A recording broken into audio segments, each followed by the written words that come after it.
The scrapyard stretched endlessly, a chaotic sea of discarded machinery and forgotten relics. Among the towering piles of alien junk, Alex moved with practiced precision. The air was thick with the metallic tang of rust and ozone, and the faint hum of energy from long-dead tech was a reminder that some things here weren't as lifeless as they appeared. Alex's hands, calloused and stained with grease, sifted through the wreckage, searching for anything of value. Born into humanity's lowest caste in an alien-dominated galaxy, Alex had learned early that survival meant adaptation. The Dravex, overlords of this region, regarded humans as nothing more than a nuisance, a species tolerated for their manual labor but dismissed as intellectually inferior. Alex had spent years proving them wrong, scavenging alien technology and repurposing it with a blend of intuition and sheer stubbornness. This scrapyard was a treasure trove, a graveyard of potential waiting to be resurrected. It was there, beneath layers of corroded plating and shattered components, that Alex saw it. The faint glint of a curved hull caught the light of the setting sun. Brushing away years of grime, Alex uncovered a massive spacecraft, its surface marred by battle scars and time. The ship was ancient, its design unmistakably Zygrathian, a species renowned for their war machines. Alex's pulse quickened. To the untrained eye, it was just another relic, but Alex saw something more, an opportunity. The hull was dented, its edges jagged and broken. Faded insignias of the Zygrath Empire still adorned its sides, a ghostly reminder of its former glory. Climbing onto the ship, Alex found an access panel partially pried open. Inside, wires hung like vines, some sparking weakly as though the ship itself resisted being disturbed. Deeper exploration revealed a small, flickering light in the cockpit, a dim but persistent glow emanating from a central console. The ship wasn't entirely dead. Alex grinned. It might not be alive, but it was breathing. The control panel was a mess, covered in a language Alex didn't fully understand. But deciphering alien tech was second nature by now.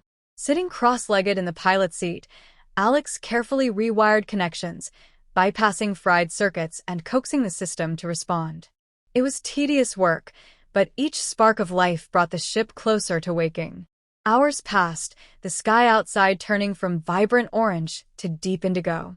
Finally, with a low whir and a cascade of blinking lights, the console sprang to life. A voice, mechanical and disdainful, echoed through the cockpit. "State your identity and purpose." Alex froze, startled. The ship's AI was still functional, albeit barely. The voice carried an edge of superiority, its tone sharp and dismissive. "Name's Alex. I found you in the scrapyard. Figured you could use a second chance. A human's?" The AI's tone was laced with derision. "The Zygrath Empire has fallen far indeed if its vessels are left to be salvaged by primitives." Alex smirked. "Primitives, huh? Well, this primitive just brought you back online. Maybe show a little gratitude." The AI hesitated. Its systems were damaged, its once mighty processing power reduced to fragmented algorithms. It was in no position to argue, but its pride as a Zygrath construct refused to let it concede fully. "I am Zyron," it said finally. This vessel was once a pinnacle of Zygrath engineering. To see it in such a state, the voice trailed off, tinged with something almost like sorrow. "Yeah, well, it's not all bad," Alex replied, examining the console. "You've got some fight left in you. And with a little help, we'll get you running again." Zyron scoffed. "And what does a human know of Zygrath systems? Your species barely understands combustion engines." Alex rolled their eyes. "You'd be surprised. Now, are you going to help, or are you just here to complain?" Reluctantly, Zyron began providing information, albeit in a condescending manner. It detailed the ship's systems, pointing out what was salvageable and what wasn't. Much of the core functionality was offline, and several critical components were beyond repair. But Alex was undeterred. In the days that followed, Alex toiled relentlessly. The ship's power systems were the first priority. Using scavenged parts from the scrapyard, Alex rigged together a makeshift generator to stabilize the energy flow. It was crude, but it worked. With Zyron's guidance, the ship's central reactor began to hum faintly, a small but significant victory. Despite its initial disdain, Zyron couldn't help but be impressed. Alex's methods were unorthodox, bordering on reckless, but they were effective. The human possessed a resourcefulness Zyron hadn't anticipated. "Your techniques are inefficient," Zyron remarked one evening as Alex welded a patch over a breach in the hull.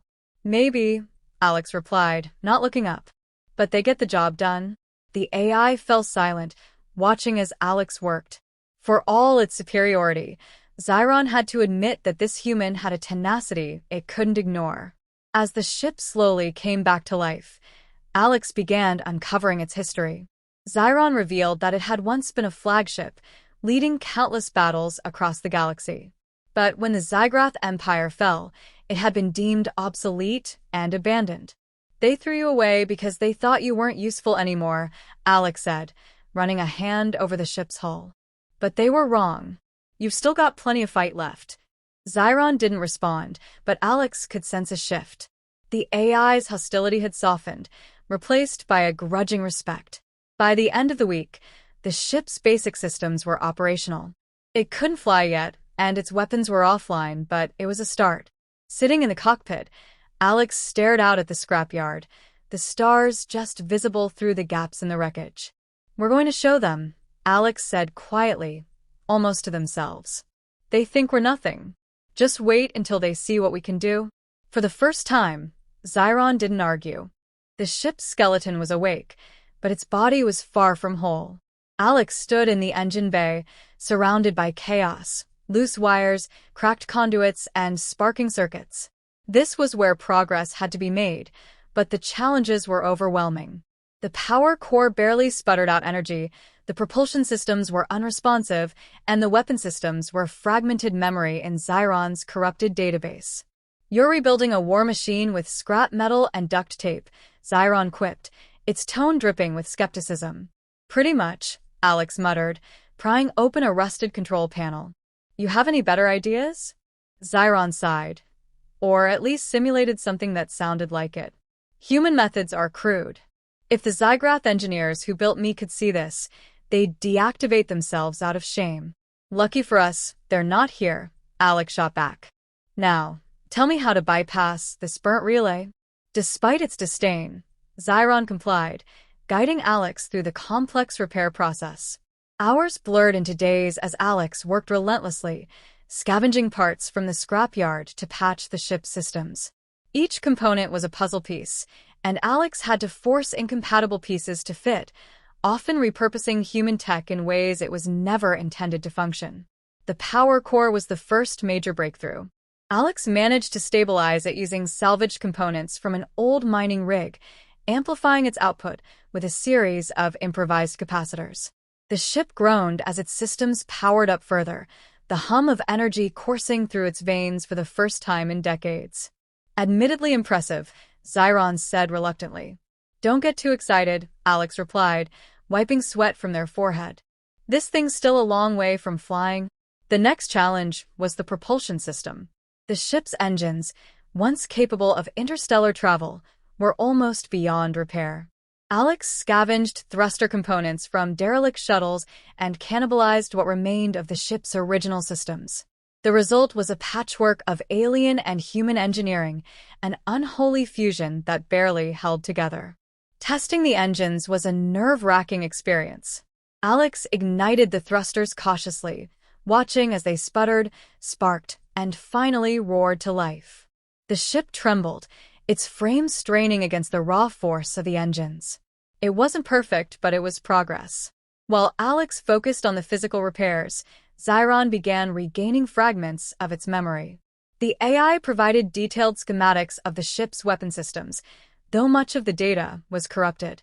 Among the fragments, Alex found something remarkable, a schematic for an experimental plasma rail cannon. "This thing could punch a hole through a moon," Alex murmured, studying the plans. "It was never deployed in battle," Zyron explained. "The Empire deemed it too unstable. But with proper calibration—" "We're not aiming for proper," Alex interrupted. "We just need it to work." Building the cannon became Alex's obsession.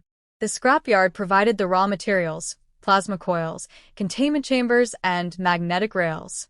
Each piece had to be modified and integrated into the ship's damage systems, a painstaking process that pushed Alex's skills to their limit. In the meantime, Zyron's attitude began to shift. The AI, once dismissive and condescending, started offering constructive advice. It even began to acknowledge Alex's ingenuity, albeit grudgingly.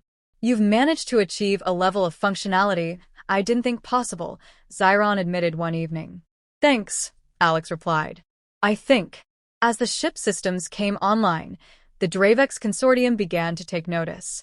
Patrols started frequenting the scrapyard, their ships sweeping low over the wreckage in search of unauthorized activity. Alex worked in secrecy, hiding the ship beneath tarps and debris whenever the patrols approached. One day, a Dravex scout landed near the worksite. Alex froze as two towering, reptilian figures emerged, their armor glinting in the sunlight. They prowled through the scrapyard, their piercing eyes scanning for signs of activity. Zyron's voice broke the silence. "If they find us, they'll destroy the ship and likely kill you." "Helpful," Alex muttered, ducking behind a pile of scrap. The Dravex soldiers approached the tarp covering the ship. Alex had seconds to act. Grabbing a remote detonator, they triggered a small explosion nearby, sending a shower of sparks and debris into the air. The distraction worked. The soldiers turned their attention to the disturbance, allowing Alex to slip away unnoticed. Back at the ship, Alex let out a shaky breath. "That was too close." "You're playing a dangerous game," Zyron warned. "Nothing worth doing is ever safe," Alex replied, returning to work. Despite the close call, progress continued. The plasma rail cannon neared completion, its massive coils humming with latent energy. Alex rigged a test firing, aiming the cannon at a derelict freighter on the far side of the scrapyard. The cannon charged, a low whine building to a deafening roar. When it fired, the beam of plasma tore through the freighter with blinding precision, leaving a molten scar in its wake. Alex stared in awe, heart pounding with exhilaration. "It works," Alex whispered. "For now," Zyron cautioned. "Its stability remains questionable." "We'll make it work," Alex said, determination burning in their eyes. As the days turned into weeks, the ship began to resemble its former self. It was far from perfect, but it was functional. And for Alex, that was enough. "We're getting there," Alex said, running a hand over the cockpit controls. Zyron's voice softened, almost contemplative. "Perhaps I misjudged you, human. Your methods are unconventional, but your results are undeniable." "Glad to hear it," Alex replied with a grin. "Now, let's see what else we can do." With the ship nearing full operational status, Alex shifted focus to its defenses. The plasma rail cannon was a formidable weapon, but a single system couldn't guarantee survival, especially if the Dravex caught wind of their progress. The ship's original shielding was irreparably damaged, so Alex devised a workaround. Scouring the scrapyard, Alex gathered energy nodes from discarded cargo vessels, piecing together a makeshift shield generator. The process was arduous, requiring constant trial and error. Each misstep threatened to overload the fragile power grid, but Alex pressed on, guided by Zyron's increasingly collaborative input. "This configuration is inefficient," Zyron remarked as Alex welded yet another improvised connection. "It's what we've got," Alex shot back, tightening the final bolt. "Let's test it." When Alex activated the shields, a faint shimmer enveloped the ship. It wasn't strong, but it was a layer of protection that hadn't existed before. Testing its limits, Alex rigged a drone to fire low-powered projectiles at the ship's hull. The shields deflected them with a satisfying hum, but Zyron remained skeptical. "Against Dravex weaponry, this will barely hold," the AI warned. "It just needs to buy us time," Alex replied. "We'll make it work." As the ship's systems improved, so did the attention it attracted. The Dravex patrols grew more frequent, their ships lingering longer over the scrapyard. It was only a matter of time before they pieced together what was happening. Alex worked with mounting urgency, Every hour spent refining systems and preparing for the inevitable confrontation. Zyron, once dismissive of Alex's efforts, now spoke with a sense of shared purpose. If we're discovered, escape is unlikely. The Dravex will not tolerate a human commandeering a Zygrath warship. I know, Alex said quietly. But I'm not building this to run. I'm building it to fight. Zyron hesitated. A noble sentiment, but misguided. The Dravex fleet is vast. This vessel, even restored, is outmatched. Alex paused, gripping the edge of the console. Maybe. But humans have been outmatched before. We're still here. The AI fell silent, perhaps recognizing the same determination that had brought the ship this far. The final hurdle was integrating the scavenged navigation system. The original Zygrath star charts were obsolete, rendered useless by decades of galactic shifts. Alex salvaged a navigation core from a Dravex scout ship, a risky move given the inherent incompatibility of the technologies. Days were spent painstakingly merging the systems, creating a hybrid interface that barely functioned. When the navigation console finally lit up, displaying a crude but functional star map, Alex leaned back, exhausted but triumphant. "We've got a path out of here," Alex said, staring at the flickering display. "It's incomplete," Zyron noted. "There are gaps in the data. Traveling blind through uncharted space is unwise." "Better than staying here," Alex replied. Their work didn't go unnoticed. One fateful evening, as Alex calibrated the rail cannon's targeting array, a distant roar echoed through the scrapyard. Peering out from the cockpit, they spotted a squadron of Dravex ships descending rapidly, their searchlights slicing through the wreckage. "They've found us," Zyron said, its tone grim. "Not yet," Alex replied, heart pounding. "We're not finished." The Dravex ship spread out, scanning the scrapyard with ruthless efficiency. Alex scrambled to power down the ship's systems, plunging it into darkness to avoid detection. From the shadows, they watched as the patrols closed in, their movements methodical and deliberate. Zyron's voice broke the tense silence. "You cannot hope to hide forever. If they reach us, all is lost." Alex's mind raced. Running wasn't an option. The ship's propulsion systems weren't yet calibrated for an emergency launch. Fighting was equally unthinkable. The rail cannon was untested in real combat, and the shields could only withstand minor impacts. "Help me think," Alex whispered, hands trembling over the console. After a moment, Zyron responded. "Decoys. The scrapyard is littered with energy signatures. Overload the nearby wreckage to draw their attention elsewhere." It was a gamble, but it was all they had. Alex hurried to rig several derelict ships with improvised energy spikes, setting them to activate remotely. As the Dravex patrols approached the ship's hiding place, Alex triggered the decoys. A series of bright flares lit up the far side of the scrapyard, drawing the Dravex ships away. The distraction worked, but only temporarily. Alex knew it wouldn't be long before they returned, more determined than ever. Back in the cockpit, Alex powered up the ship's systems. "We can't wait. It's now or never." "The engines are untested," Zyron warned. "The strain could destroy us." "Then we'd better hope they hold," Alex replied, hands steady despite the fear gnawing at their gut. The ship roared to life, its thrusters igniting with a deafening surge. The Dravex patrols immediately turned, their searchlights converging on the rising vessel. Alex pushed the engines to their limit, propelling the ship upward as plasma fire erupted around them. The shields flickered and strained under the assault, but they held.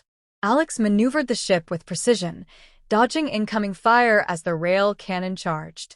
Aiming at the lead Dravex cruiser, Alex fired. The beam of plasma tore through the cruiser's hull, sending it spiraling into the scrapyard below. The remaining patrols hesitated, giving Alex the opening they needed. Breaking through the atmosphere, the ship surged into the vast expanse of space. Alex exhaled, the tension momentarily easing. But they knew this was only the beginning. Zyron spoke, its tone uncharacteristically somber. "You've done the impossible. But the Dravex will not let this go unanswered." Alex stared at the stars ahead, determination hardening their resolve. "Let them come. "We're ready." The stars stretched infinitely before them, but Alex's grip on the controls remained tight. Every system on the ship was strained. The patchwork repairs had held, but barely. Warning lights flickered across the console, each demanding attention. The rail cannon's cooling systems were on the verge of failure. The shields were down to critical levels, and the engines groaned with the effort of maintaining thrust. "We can't keep this up," Zyron said, its voice sharp. "Just keep me updated," Alex replied, scanning for any sign of pursuit. It didn't take long. A blip appeared on the radar, then another and another.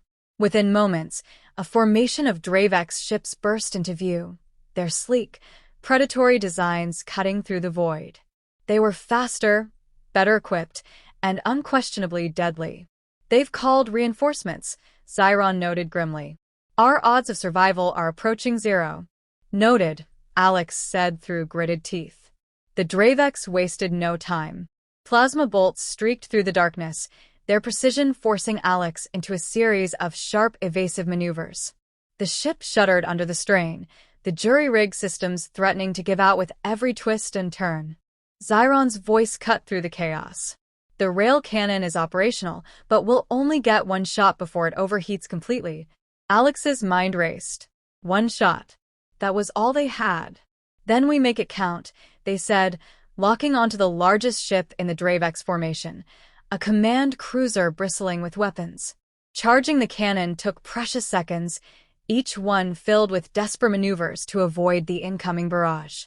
The Dravex ships closed in, their tactics coordinated and ruthless. Alex's hands flew over the controls, pushing the ship to its limits as alarms blared incessantly. "Target locked," Zyron announced. "Fire," Alex shouted. The rail cannon unleashed its fury, a searing beam of plasma lancing through the void. It struck the command cruiser dead center, piercing its hull and igniting a chain reaction that tore the massive vessel apart. The explosion sent shockwaves rippling through the formation, scattering the remaining ships. But the victory was short-lived. The rail cannon systems failed immediately after the shot, the overload sending sparks cascading across the console. The ship's engines sputtered, and Alex struggled to stabilize their course. "We've lost primary weapons," Zyron reported. "And the propulsion systems are deteriorating rapidly." "We're not done yet," Alex muttered, scanning for an escape route. The Dravex regrouped quickly, their remaining ships converging with renewed aggression. Alex had no choice but to rely on the ship's failing shields and raw piloting skill to keep them alive.